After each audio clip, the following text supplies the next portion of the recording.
Unfortunately, we won't be able to defend the title, but we're going to run the marquee Midwest Tour races. We'll be at Slinger, Madison, Dixieland 250, the Jim Sauter at the Dells, and of course Oktoberfest for sure. So I'm excited for those. We want to redeem ourselves. I think we won most of them in 2020 and didn't win any of them in 2021. So there were some, the big premier races we really struggled with. A lot of the big races, the marquee races in Wisconsin, we didn't necessarily finish that well at, even though I thought, we were capable of winning most of them.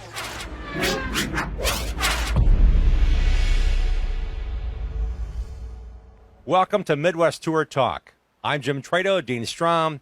We're going to have a ball with you guys this year. We had a wonderful time last year covering the Midwest Tour races on MidwestTour.tv.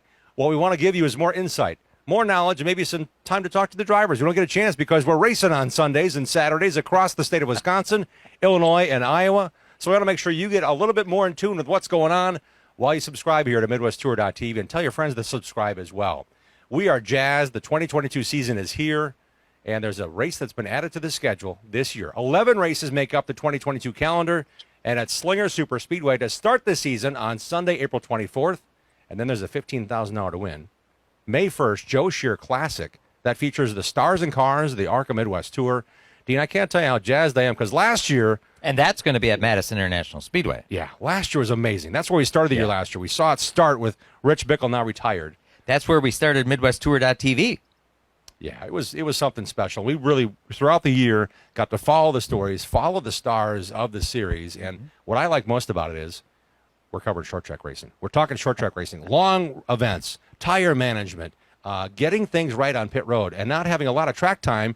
They're not practicing for 9 or 10 days. We have a couple of practices. We have heat races. And we go racing for 200 laps at a give. Not only are we covering short track racing, short track super late model racing, but we're covering the local stars taking on the Midwest Tour touring stars on home turf for a lot of the local stars. And it really is a battle, and it really is great to see local grassroots racing covered on this platform here at MidwestTour.tv. And what you'll also get is when there's other divisions racing with the Midwest Tour, you'll see those divisions as well. The Midwest Truck Series, for example, will be on several times with us this season. The 2022 season is about to begin. We want to bring in our next guest, our first guest on Midwest Tour Talk. He owns the ARCA Midwest Tour with his wife, Angie. He owns and races at Madison International Speedway. That's his home track. They own the place. He also promotes a dirt race facility, Angel Park Speedway in Sun Prairie, Wisconsin. Gregg McKarns joins us for a few minutes. And, Gregg, I know it's been a busy offseason, but you got to be pretty jazzed about what we're building here on MidwestTour.tv and looking ahead to another great season. Yeah, I tell people all the time how amazing it is that the streaming, how far it's come, and people all around are able to tune in now. It's just what a far cry from having to wait for the Midwest Racing News to end up in your mailbox. It's right at your fingertips. It's so cool to be a part of it, and we want to have a top-notch broadcast, and we've had that. From day one, I said that our marquee events, I want a broadcast booth, and we want to do it the right way, and believe that we're servicing the industry and the customers and the fans, and just trying to put on the best programming that we can. With your experience and knowledge, Gregg, you've got a lot going on. We mentioned what the things you're involved in by title, but in reality, you live and breathe this as a family business. When it comes to the ARCA Midwest Tour, there's interest from all over. We had NASCAR drivers join us last year. We had drivers that were trying to win their very first race and have yet to do that, but they are trying hard because the competition level is so good and so strong. We're looking at 34 cars on the Slinger Speedway entry list for this coming Sunday, April 24th. When you look at that, there's a lot of phone calls you have to do and a lot of people you talk to over the course of a week that we don't get privy to. They want to know more about it. They want to get involved. They want to buy in. There's a lot to this process to running a series, isn't there? There is, but I guess I grew up in it, so I don't know any different. And, every time that we open up a ticket gate, we want to make sure we have the best show out there for the fans. I'm a race fan first. And so I was actually, I was at Pensacola for the Snowball Derby a few years ago, and sitting in the hotel room, and Dean and I have a mutual friend, Dick Johnson. He goes, "What are you doing?" I said, "Well, I'm booking a USAC Silver Crown race." He goes, "Why are you doing that?" I said, "Because I want to see it." I want to bring those shows into our tracks and be able to do that. And this the show at Slinger on Sunday is something that we've worked on for a very long time, and I'm glad it finally came to be. It's their 75th season opener, and what better way to celebrate that than bring in the Midwest Tour and start a new tradition at Slinger. And I believe this will be the first of many events there. And with the way that field's shaping up, it's going to be a real treat to be a part of that on Sunday afternoon. Gregg, it's going to be really interesting to see how the Midwest Touring stars. There's some drivers on the Midwest Tour that have never been to the Slinger Super Speedway. It's going to be interesting to see how they're going to adapt quickly and adjust against the regulars like a Ryan DeStefano or a Brad Keith or a Rich Locke, who have raced at Slinger Speedway every Sunday night for the last several years. Yeah, to me, it's kind of, I was at Rockford Speedway for 10 years, and we had plenty of touring groups come in, and these guys would think that they were going to come in and just clean up, and then they figured out who Ricky Bilderback was, and they figured out who Jerry Guiley was, and they figured out who John Rawls Jr. was, or Michael Bilderback, and the list goes on. And it's the same deal at Slinger. I'll put our Midwest Tour guys up against any other group in the nation. I'm very proud of the drivers we have, but to that point, I'm proud of the quality of drivers that the Midwest as a whole turns out, whether it's Slinger on Sunday nights or Thursday nights at Kaukauna. There's just a wealth of talent and good racing etiquette. We're blessed. Andrew Brocker, that ran the Midwest Tour last year, he was down in another region, and he goes, "Man, I didn't know how good we had it." Like, you aren't kidding, man. We just have it so good here in the Midwest, and we're glad to carry that tradition on. The racing is incredible. The competition is incredible. The respect is there. And in reality, we continue to have the best of the Midwest. Ty Majeski won his 5th title last year. He's coming back to race, albeit a full-timer in the NASCAR Truck Series. We have Luke Fenhaus, who's moved to North Carolina but wants to race with the Midwest Tour as much as he can. So we aren't really going to say who's next, who's left. They're all still here. It's got to be exciting for you knowing that, and as well, some returning stars to the Midwest Tour like Eddie Hoffman back on the schedule. Yeah, we're excited to have Fast Eddie with us. So I call him the Chicagoland champ. He's the winningest driver at Grundy County Speedway. He was my parents' last champion in the ARCA Challenge Series back in '97. Before that, he was in the Midwest Enduro Series, and he's a quality driver through and through. And excited, he threw his hat in the ring to come back traveling and wanted a new challenge. So excited to see how that turns out. And like you said, it's people want to talk about the old days and everything else, and I do too. It's great, but we're also blessed with guys that we have now. I mean, Casey Johnson, you look at his resume of racing and the championships he's won and the features he's won and the places he's gone, or Dalton Zare, guys like that. There's so much good talent embedded in the Midwest Tour that I think in 20 years from now we're going to look back and go, wow, can you believe that we got to watch Casey Johnson against Ty Majeski, against Dalton Zare, against Luke Fenhaus, against Gabe Summers, against Austin Nason. I mean, who knows where these kids are going to go? And whatever we can do to help bolster their career or just build a career and have the love of short track auto racing remain in them for years to come, and we'll make sure we have a home for them. And Gregg, you talk about that competition. The ARCA Challenge Series was the predecessor to this Midwest Series, and you've really had that, and we've gotten to see that, Jim, that legacy. Whether it be Matt Kenseth or whether it be Mark Martin, Rusty Wallace, Dick Trickle, all racing against each other. We thought that was the heyday, but to your point, boy, Casey Johnson, Ty Majeski, Luke Fenhaus, those are some great names that really speak loudly about the caliber of this series. I don't want to focus too much attention on Slinger Super Speedway. It's going to be fantastic. But then you're going to come back 1 week after Slinger on May 1st to Madison International Speedway and race the Joe Shear Classic. $15,000, as Jim said, to win. That's another big show coming up on the tour. Kicking it off back-to-back weeks. Yeah, when we took over Madison, that was a 100-lap feature that paid $3,600 to win. And the fans have supported us from day one on that. The first Joe Shear Classic that we operated in 2015, it rained like all morning, and I thought for sure, I think I had $2.78 in the checkbook that day, and the fans came out and supported it then. And since then, we've grown that to 5,000 to win, and then 10,000 to win, and 200 laps, and they just continue to support it. So we're going to continue to build that event. So we added $25,000 to the purse this year. It's $1,500 to start, $15,000 to win, and I know our guys are really amped up to get back. And it's such a great race. That race has just played out so well the last 5-6 years.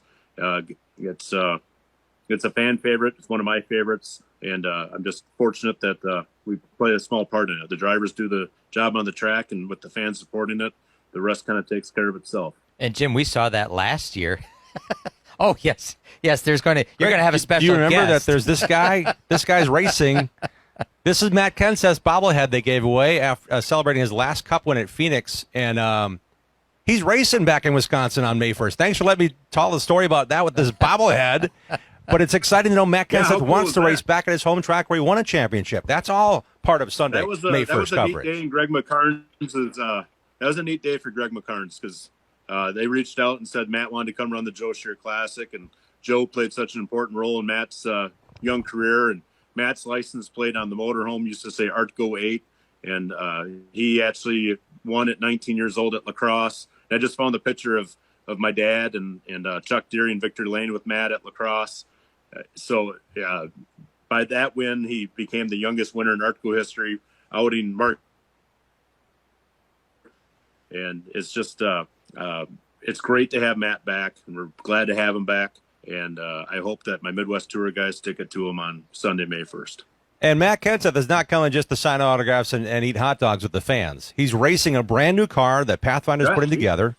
He's going to be there in serious competition. He gets some practice time on Saturday. You and I had a chance to speak with him this week on the Racing Roundup show that I host and Dean's part of. And he was so excited to say, I'm getting back home. I'm getting to see my friends. But in reality, he's won quite a few races at Madison International Speedway. And he's not going to be happy unless he has that trophy at the end of the day. It's a really cool one, by the way. You got to see it. I'm waiting for the reveal. Hopefully we'll see that on social media here. But MidwestTour.tv has the entire race day on Sunday covered. And Matt will be part of that. I'm guessing if he doesn't qualify in, Gregg, because there are probably more cars that can start, I'm guessing he might have a chance somehow, some way to get in, right? Yeah, we have that part handled, but I believe he'll qualify in. It was very telling that here's a guy that's retired from racing, just ran the Boston Marathon, all that, and last night he was disappointed with his last effort at Madison, and he finished fourth and led like 40 laps out of the 100 laps. Ends up fourth, and he was disappointed in it. So I thought that was very telling. You can't take the champion out of him, and I'm glad to have him back. It's his first time in a short track car since the Howie Ludlow Classic at Madison in 2019. So it's pretty cool that we got him this early in the season, and that they got everything put together to come out of the box on May 1st. Gregg, we're going to have 11 races on the 2022 schedule for the ARCA Midwest Tour. You can watch all of them right here on MidwestTour.tv. Last year, boy, and it really seems like it's been building for the last couple of years, but last year I was at some of these races. Stands were full. Short track racing and the Midwest Tour, you talk about the fans coming to support it, but short track racing is really, it seems to me like it has a resurgence. I'd like your thoughts on that. Yeah, it has. And I think the drivers do a really good job with fan interaction, and it's always fun to have a horse in the race. It's one thing to come watch cars go around the racetrack, but when you're cheering for Gabe Summers, or you got your number 7 Paulie Schaefer shirt on, or you got your Ty Majeski hat on, it's cool to have someone in the field that you want to go to the races and cheer for, and go down the pits afterwards, get an autograph, have your kids sit in the car, what have you. I think our drivers have really embraced the fan autograph sessions that we have between qualifying and the start of racing, and it's a fun night out with your family and friends, and having the crowds that we had last year are great, and hopefully we'll see the crowds return this year, and we're going to make sure that they're entertained and that they have a good time and want to come back. And we're not going to tell them what it is, but the Midwest Tour has got some special treats coming up in 22 for fans that are at the event. Shall we just leave it at that, or wait, is there going to be a big reveal? Emphasis on big? Yeah. Well, last year we added fireworks at a couple of shows. Yeah, we added fireworks at a couple of shows, and we'll still have that this year. But yeah, we got some big things in the coming weeks. Gregg, it's exciting to have you on. It's exciting for us to be part of this. MidwestTour.racing is the website. It's .racing, not .com. MidwestTour.racing. Get the schedule out. Plan your travel accordingly. And if you can't make it to one of the races, we'd love to know. You can see it at any point. You can go to the races and still catch our races on MidwestTour.tv. And Gregg, thanks for your leadership and support. We thank you so much, and we're looking forward to another great season on MidwestTour.tv. Thank you.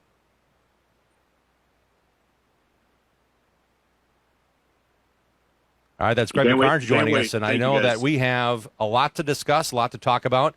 What I'd like to tell you now on Midwest Tour Talk is we are going to bring in race highlights. We're going to relive some races with some drivers of today, and the idea behind this show is to get you to more knowledge and more awareness of what's going on in terms of the series and the stars and cars, the ARCA Midwest Tour. Midwest Tour ends every year at Oktoberfest. It's a racetrack in La Crosse, Wisconsin, La Crosse Fairground Speedway. The Oktoberfest celebration has gone on for decades in La Crosse. It had a large brewery. It has the atmosphere of Munich, Germany. But the big deal for race fans for the last 52 years is the Oktoberfest 200. That is the season ender for the Midwest Tour. And last year, 2021, Dean, it came down to some really competitive racing. It came down to tire strategy. It came down to a first-time winner at Oktoberfest who was so excited to be there. It also crowned the championship for Ty Majeski. And Ty Majeski took the ultimate challenge. He was the fast qualifier. He agreed to start last on the field, and I think it was, over $6,000 extra that he would have had come his way had he drove from the back of the field up to the front, and he came really close. Well, let's take a look at the highlights from the 2021 Oktoberfest 200 season ender from the La Crosse Fairground Speedway last fall. Looking for starter Tom White's green flag, and we're racing at Oktoberfest. The number 91, Ty Majeski, there he is right there on your screens, sporting the iRacing colors. He was taking the ultimate challenge, had to start at the back of the field to try to win an extra 15-plus grand. Yeah, 0.3 of a second. I don't know how you can even start to stop a stopwatch in that amount of time. Johnny Sauter the inside off of turn 4 for the lead. Sauter to the bottom. Fenhouse pulled wide in turn 2. Gave Johnny a chance to look on the inside, and Sauter takes over. New leader. The 35 car right in front of them, Carson Kvapil, also what is called a Toby car. So Carson Kvapil, Ty Majeski has now gotten around Justin Mondyke, but those Toby drivers all bunched tightly on the racetrack here. But Fredrickson's been so strong early here. How long can Johnny stay on the outside? How long can he put up with the idea that Fredrickson's going to keep him even lap after lap? That's going to wear Sauter's tires more than the 36 of Fredrickson. Fredrickson with a charge and a slide off a turn 4. Gets the clear advantage by inches to take the lead on lap 33. So to give you an idea, that is Jeff Storm just went a lap down in the 23rd position. Austin Nason goes 22nd. Yellow is out. This is that competition caution, the first that we will see here today. Yeah. Dan Fredrickson laying back now on the hammer off of turn number 4. Green flag is back out. We are underway once again. La Crosse Fairground Speedway, Fredrickson gives him room, but hammers that gas off of turn 4 to hold the point. That, Jim, is the best passing spot on this track, off of turn number 4, as Casey Johnson finishes the pass up in turn number 1. So everything played to plan for him, as you pointed out, Dean. We have a caution on the racetrack. Trouble in turn number 4. Dan Fredrickson involved. Jeff Storm involved.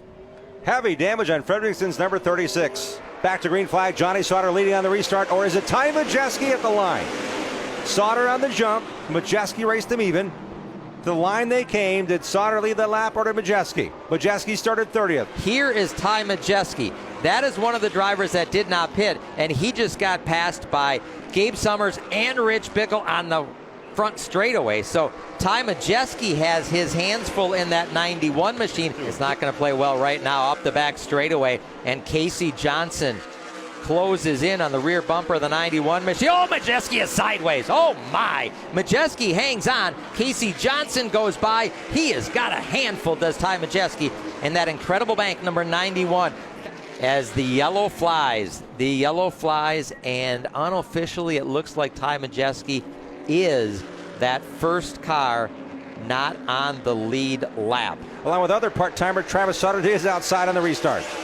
Green is back out, and Casey Johnson gets a great jump down into turn number 1. He is in desperation mode indeed, to the rear bumper of Gabe Summers saying, excuse me, pardon me, excuse me, got to get to the front. He'll let you know about it. Is that what you're trying to say? Ty Majeski had a great run there. That car turned right in the middle of the corner and rocketed off at turn number 2. So move Ty Majeski up into the 4th position. Hard to watch a scoreboard and all the things that are going on here at this racetrack. We're still clicking off 105 mile per hour down the straightaway speed. This late in the going, we're flying around this racetrack, and there goes Ty Majeski underneath Travis Sauter. He's up in turn number 4, and we'll see the white flag this time by Casey Johnson, the Edgerton racer, 2-time series champion. Coming to the checkered flag, the driver of the black number 5, Casey Johnson, the 32nd winner of the Oktoberfest 200. We'll salute him now. We'll talk to him later. Your Oktoberfest champion, Casey Johnson.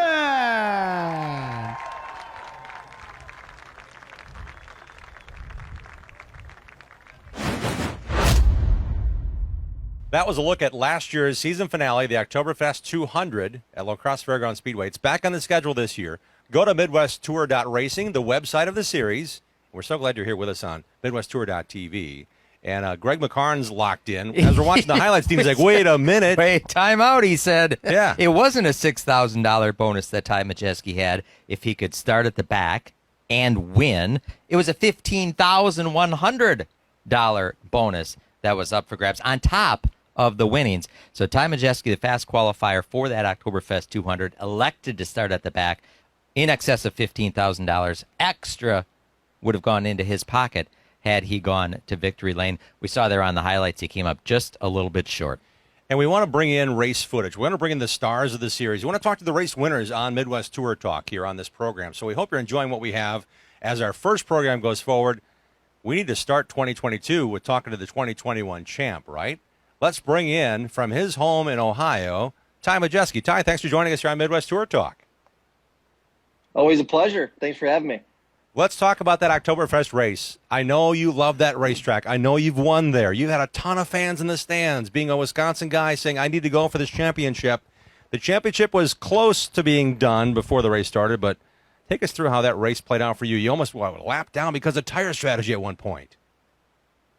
Yeah, it's Oktoberfest is it's a different type of race, right? Some races are very strung out, and there's a lot of green flag laps, not a lot of yellows, and that was one of them. We were kind of banking on a couple more cautions in there to bunch the field up and limit the amount of laps we had on our tires because we stayed out, and nothing ever came. We just really needed one caution at any point, to keep us on the lead lap, because if we would have stayed on the lead lap, we would have started in front of all of the lap down cars, because we wouldn't have needed a lucky dog.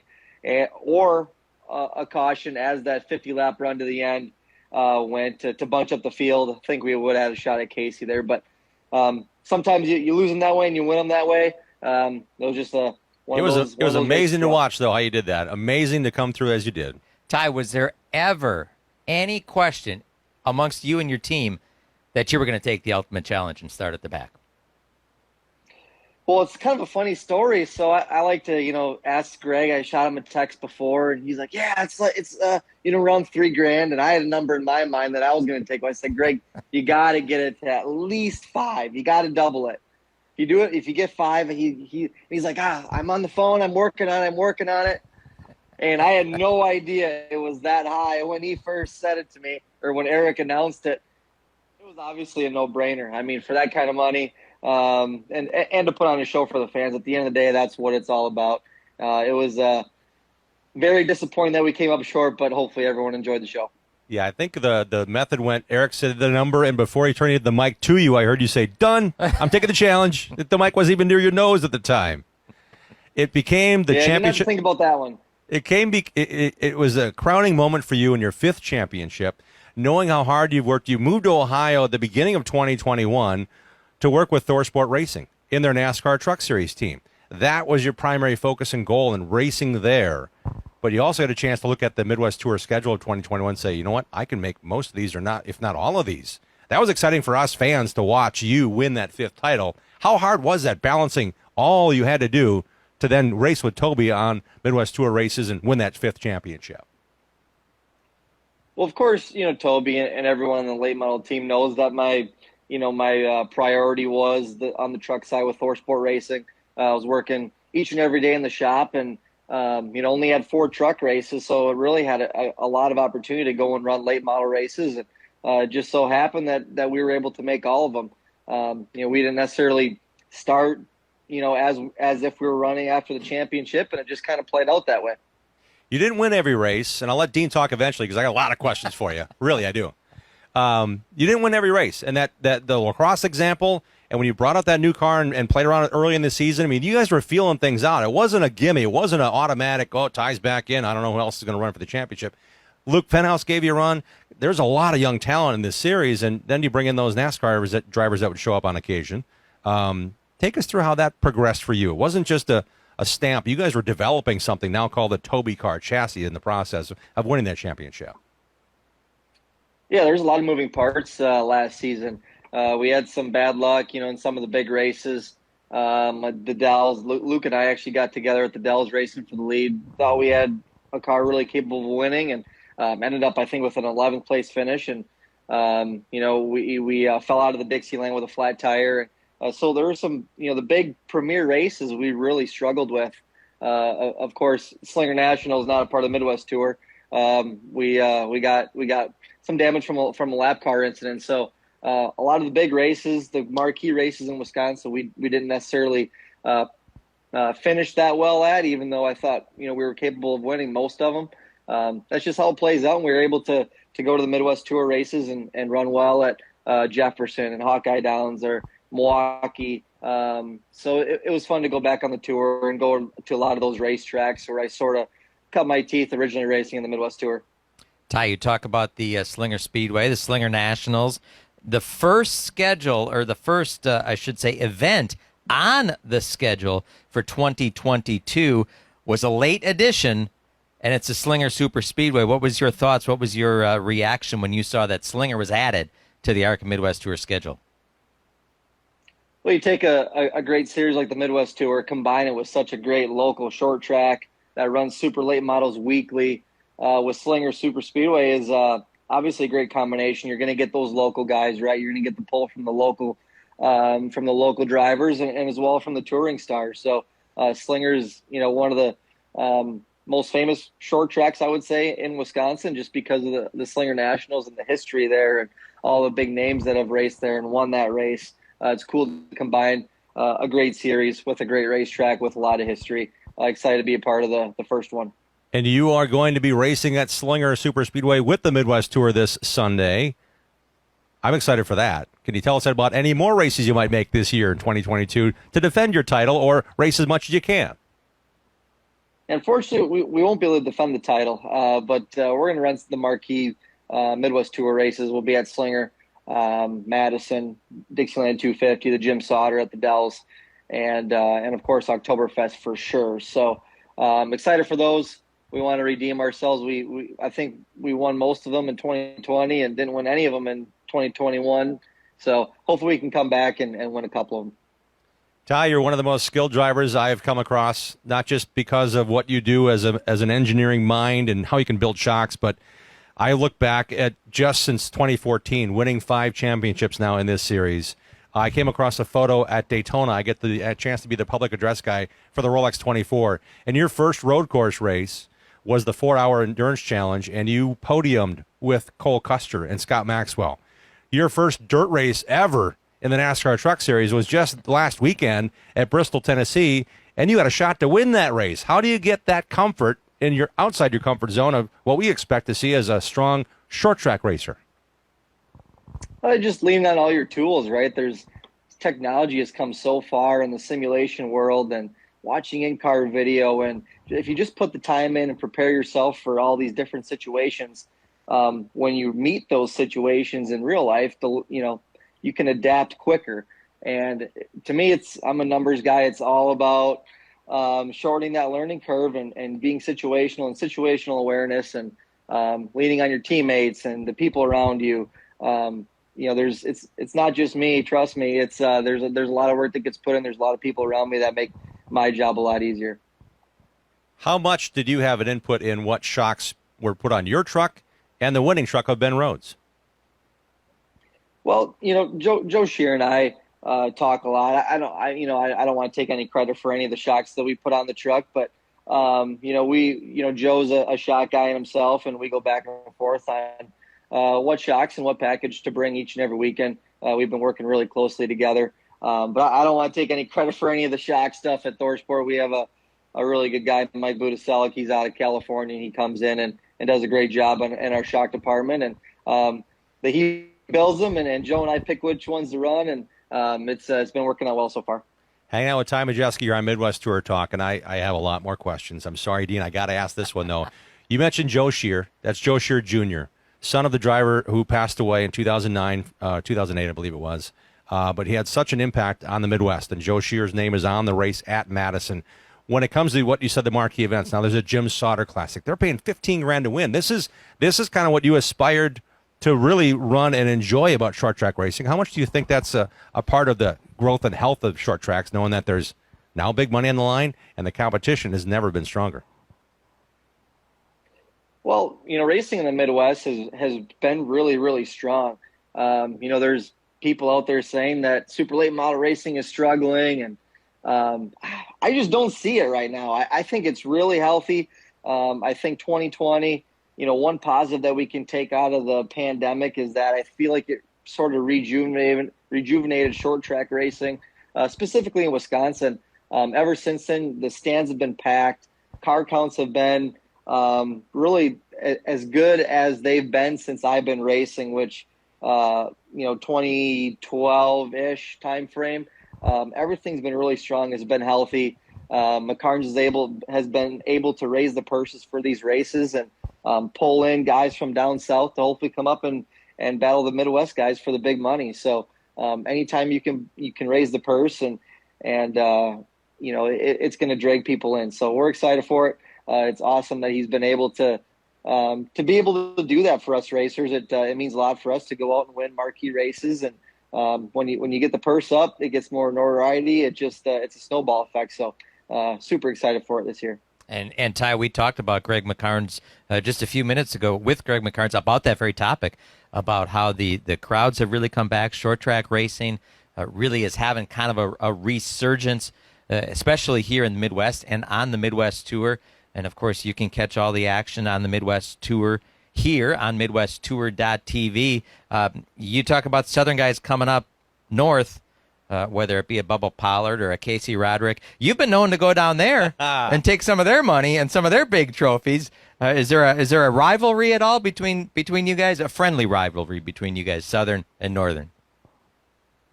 I don't know if there's a rivalry, but we like to go down there and take their money, and just as they like to come up here and take ours. So it goes both ways. I love that we go to different regions of the country and race against different racers.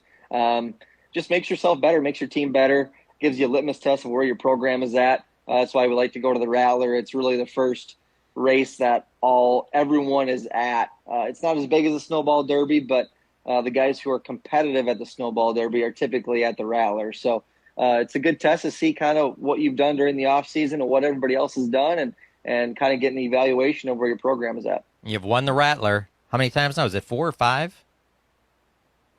5 now. I 5, think. and you 5 still of the last 7. And you still don't like rattlesnakes, right? No, I'm right there with you. You never get used to it. If you're not familiar with it, they take in Victory Lane, they take a rattlesnake and put it around your neck. They drape it over your shoulders if you let them. How close did you get to it before you stopped breathing and going, let's get this over with? It's a photo op, right? Not a video. Well, they sling it over your neck, and the guy who was holding the snake is like, can you feel them crawling on your neck? I said, yeah, I can. When it gets to working on these race cars, I know you have a conversation. I think you've said you talk to your crew chief in the Midwest Tour, Toby Noodleman, every day, maybe twice a day. I want to draw that comparison back to Joe Scheer Jr., such a successful mechanic with his father. I recall him, I saw the more of the bottom of his shoes than I saw him at a racetrack because he's under that car working constantly.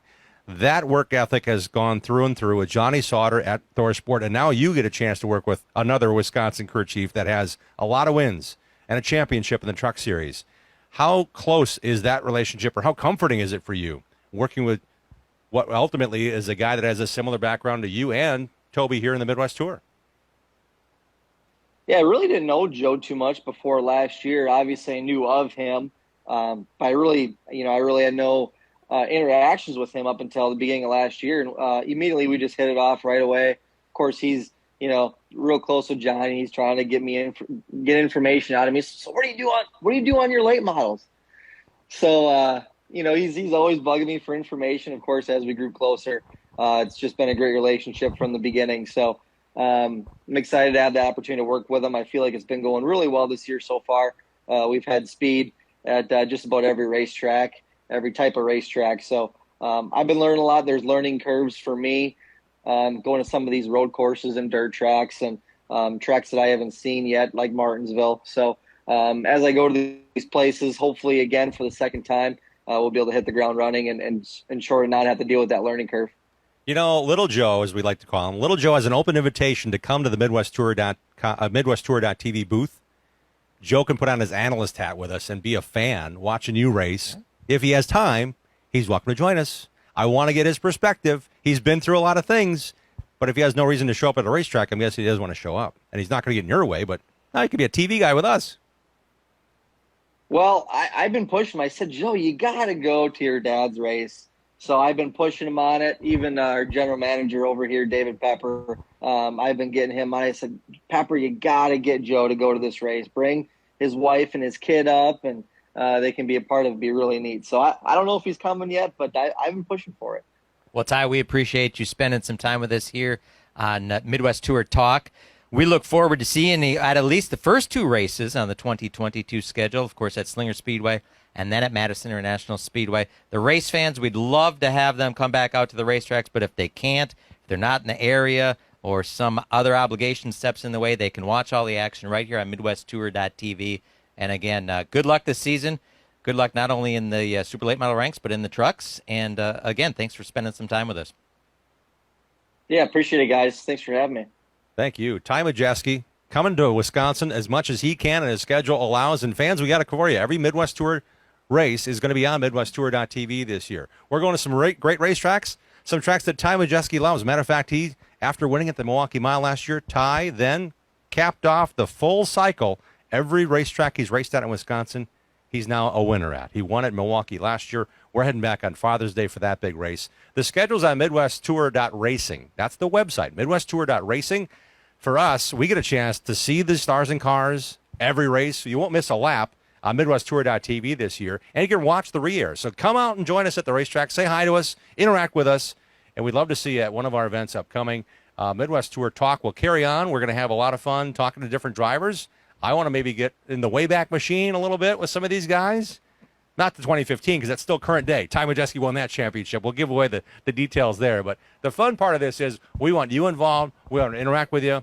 Hey, if you have story ideas, MidwestTour.tv is here for you to deliver some of the best racing with the best racers at the best tracks centered here in Wisconsin. Thanks for joining us on this program, Dean. It's been fun.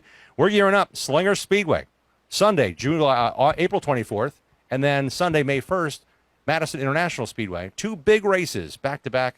Check out that schedule. Yeah, we're starting the season with two big races.